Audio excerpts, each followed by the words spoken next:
tu t'es déjà senti invisible?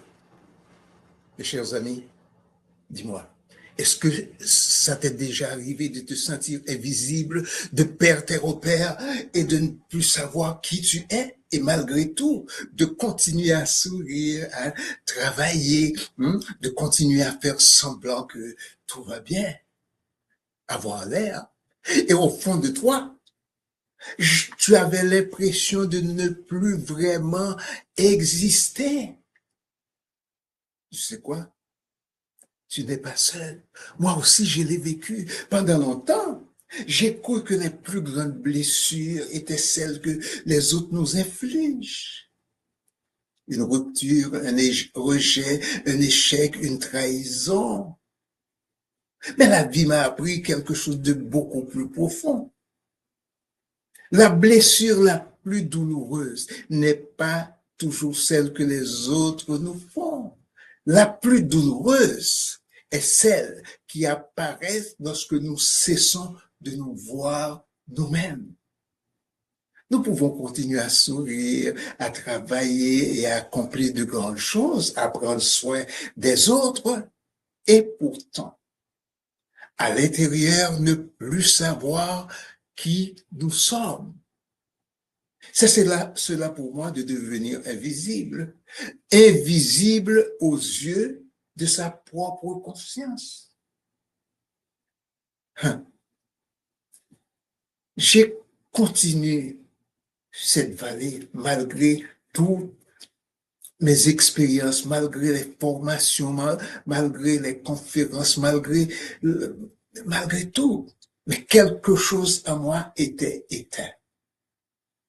Mais je n'avais pas perdu mon intelligence, je n'avais pas perdu mon expérience, j'avais seulement perdu le lien avec moi-même.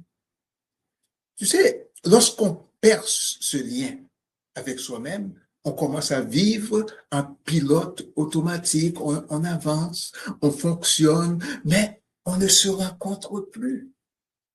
Et un jour, enfermé seul dans une pièce, une toile blanche devant moi, quelque chose s'est produit. Je n'avais aucun plan, aucune esquisse. Je n'avais un immense silence à l'intérieur de moi. Alors, j'ai laissé mes mains et mes pinceaux parler.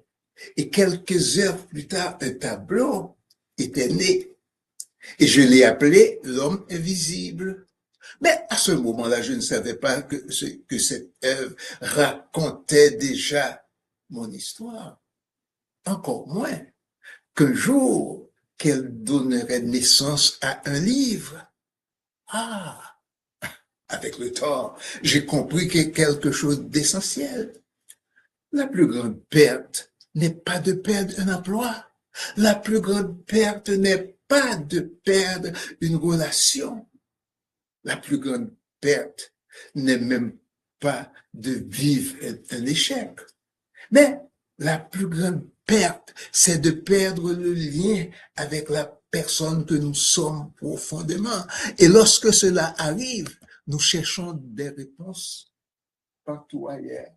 Nous cherchons du travail, nous changeons de ville, nous cherchons parfois même des partenaires. Mais le problème n'est pas toujours autour de nous. Parfois, le problème est que nous avons quitté notre propre présence. Nous nous ignorons nous-mêmes.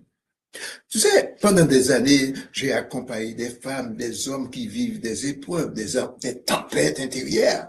Et je me suis rendu compte d'une chose, très souvent, ils ne venaient pas me voir parce qu'ils avaient perdu quelqu'un.